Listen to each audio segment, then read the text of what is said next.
Senior life. Ito yung aga-aga, BV ka na agad. Sa dami ba naman ng schoolworks na haharapin mo sa araw na yun? Minsan nga sa biyahe ka na lang bumabawi ng tulog eh. Ang daily agenda mo, pumunta sa locker area at ipanalangin na wala pang masyadong tao. Siksikan eh. Minsan, mapapatingin ka na lang sa kawalan. Maiisip mong, ang tanda ko na pala. Pero sa totoo lang, sa dinami-rami ng kailangan mong pagdaanan kada araw, ito yung year na pinaka-di mo malilimutan. Nandito na lahat eh. Nandyan yung mga group works and activities na sobrang buwis buhay.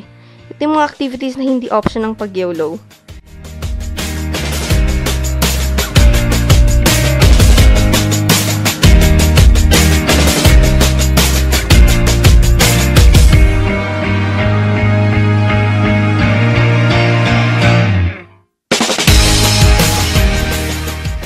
Nandyan yung mga lessons na kumurap ka lang saglit, di mo na alam kung anong nangyayari.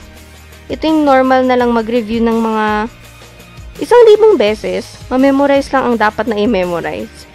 Bilang estudyante, marami tayong ma-encounter na struggle sa buhay. Pero as seniors, natutunan nating walang magagawa yung pagmumukmuk mo kapag may problema. Itawa mo na lang. Sino ba namang makakalimot sa thesis defense? Lahat tayo nagdaan sa phase na parang yun na lang yung subject. Sad but true. Ngayong year, syempre nakilala yung mga hidden talents noon na nakakapagpasaya sa atin ngayon. Isa pa dito ang emotional na CAT grad. Yung speech kasi ni Cory.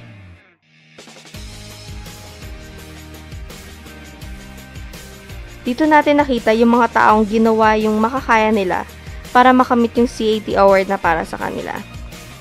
Amber Company. Sa dami ng pictures, walang makakapantay sa dami ng memories since MOCC days pa. One graduation down, another one to go. Sa simula ng grad practices, dito na natin naramdamang ilang days na lang nga tayo sa DL.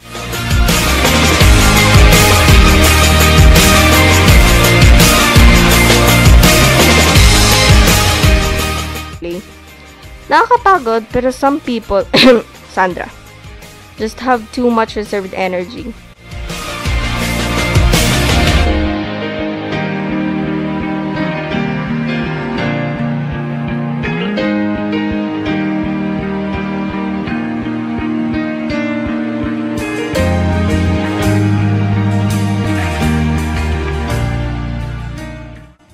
On the other hand, the people who worked so hard to have a spot on the stage got the recognition they deserve.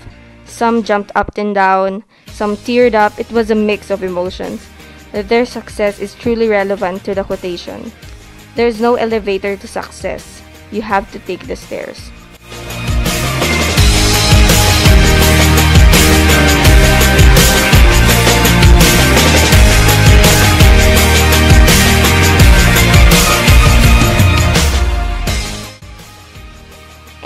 We're down to our last days of being a senior. Dito na sinisimula nating tanggalin mga pinakaiingatan nating libro sa locker. Clearance din kasi. Kahit wala na tayong natirang gamit, lagi naman nating dala-dala ang memories. Yung tropang di mapaghiwa-hiwalay, ultimo iba't ibang section sila, hahanap at hahanap sila ng way para maikwento lang kanilang chika. True friends nga naman. Endless fun and laughter, unity, the very definition of happiness. Yan ang senior life.